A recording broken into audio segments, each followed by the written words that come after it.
I paid a fraction of retail for this Tissot. On my workbench, two giants of Swiss entry-level watches, Tissot and Hamilton, two pre-owned examples, 10 and 5-year-old Swiss timepieces, with precision timekeeping. In fact, I'm getting COSC-level accuracy from the Tissot. What did I pay for them? Well, that might surprise you, and one offers way bigger pre-owned savings than the other. So, if you're about to drop a few $100 on a new Seiko with misaligned components and a rattly bracelet, stop.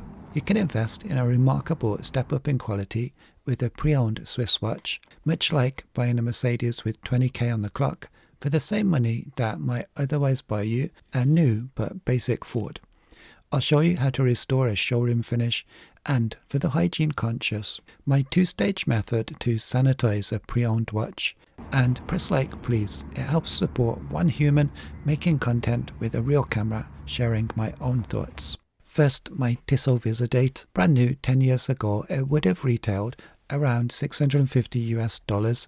That's equivalent to about 900 inflation-adjusted dollars in 2026, or the price point of a watch from the current Tissot Heritage line that now benefit from COSC-certified ETA 2824-2 movements. Notable because the ETA 2836-2 in this watch is basically the same but with a day-date complication, albeit these were not sent for COSC certification. Still, I managed to regulate this to +1 second per day, well within the COSC tolerance of -4 to +6. I got mine on eBay. The buy it now price was so aggressive, I hit purchase as soon as I'd done my due diligence, and I'll link to a custom search for each watch to help you narrow down this particular reference that you will only find pre-owned now, and another to help you hunt Hamilton Field watches. Those are affiliate links. It means if you make a qualifying purchase, I can earn a small payment. It doesn't cost you any extra.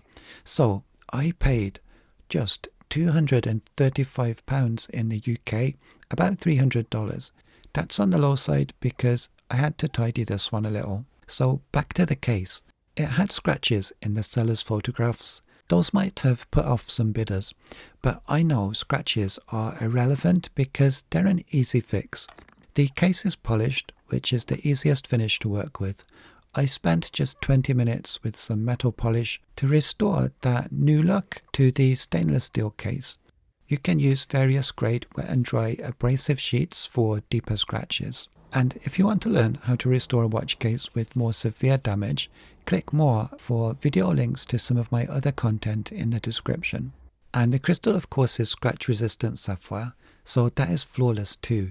I treated it to a Rios 1931 German-made leather strap, and presto, a standout centerpiece in my collection, an asset I would have been priced out of securing at new prices. I'll revisit this in a moment with some specs because the Tissot Visodate is still a great buy and you can find stunning examples pre-owned. Let's see the condition of my Hamilton next. I actually bought this Hamilton Khaki Field King automatic brand new 5 years ago. So it is now pre-owned by me. So we can assess the material's durability and general condition after 5 years of frequent wear.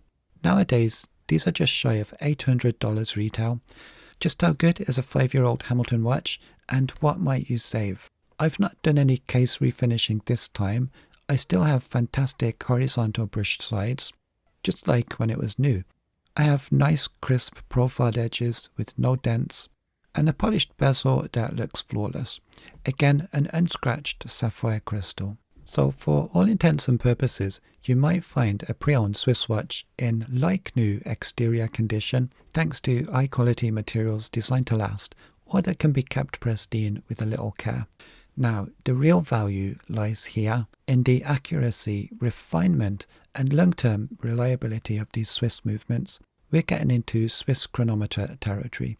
This marks a move beyond the replace over repair economics of something like the familiar NH35 used in so many micro brands. And now we move into the world of serviceable, higher-end Swiss watchmaking. My Tissot Visodate runs a 25 jewel Swiss ETA caliber 2836-2. The exhibition caseback shows off a custom gold tone rotor. More importantly, it's a desirable 4 Hz movement, 28,800 beats per hour, meaning the seconds hand advances in 8 increments per second for an extremely smooth, refined sweep. And I already told you the accuracy. I get plus 1 second a day. Flipping over the Visodate, something I love is, Visodate, if your Latin needs brushing up, is a portmanteau of the words viso, to see, and date.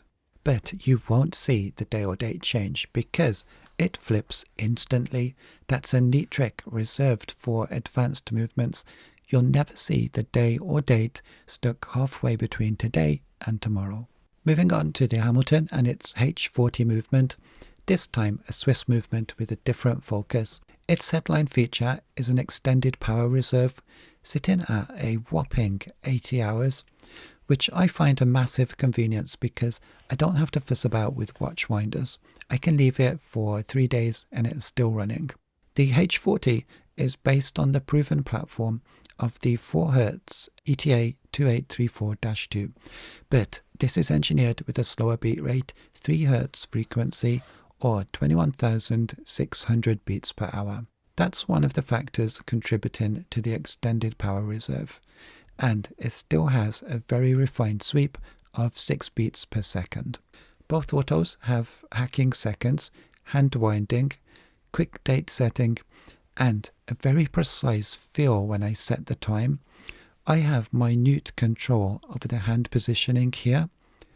And Hamilton shares the Tissot's party piece trick of advancing the day and date instantly. In fact, I'll show you this time. Don't blink or you'll miss it. Turning now to the Tissot's design details, enter the dial. It immediately captivates. A silvery white canvas, it almost looks like enamel when viewed through this gently curved low dome sapphire, which itself is a signature detail.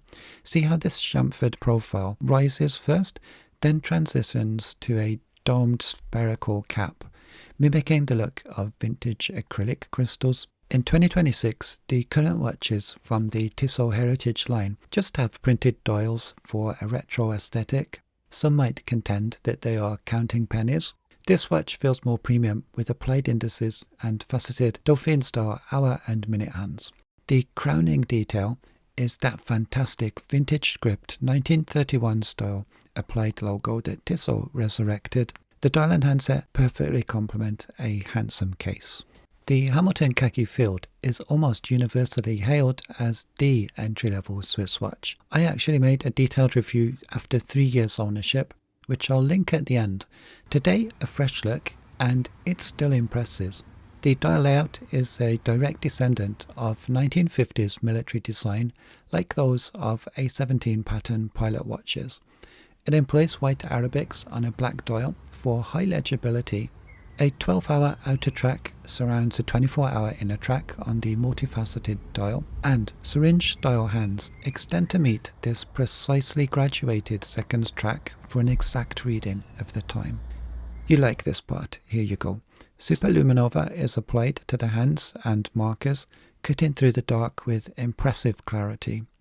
The supplied Hamilton strap might look better than normal for 5 years because I sometimes wear it on a NATO and on this tan strap that I carved from scratch from 2 layers of vegetable tanned top grain leather.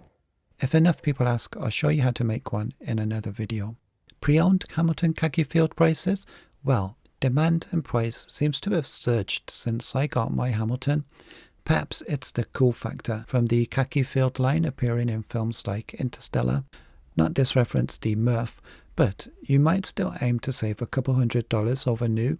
My experience is that new deals were so healthy 5 years ago that I actually paid less than what I could now sell it for in pre-owned condition, an accidental investment, which tells you something important.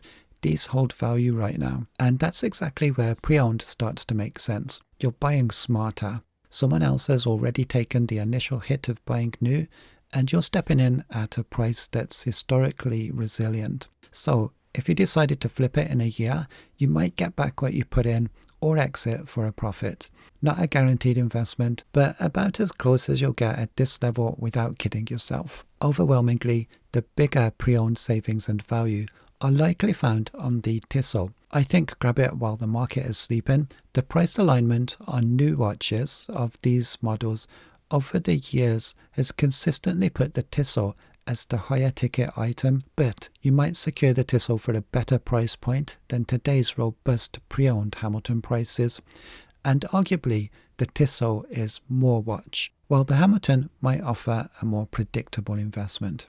If you're like me, I don't like the idea of encountering the DNA of the last owner.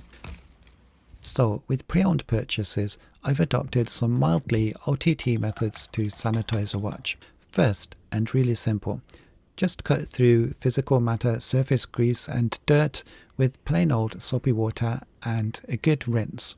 A very soft toothbrush is ideal to get inside the lugs.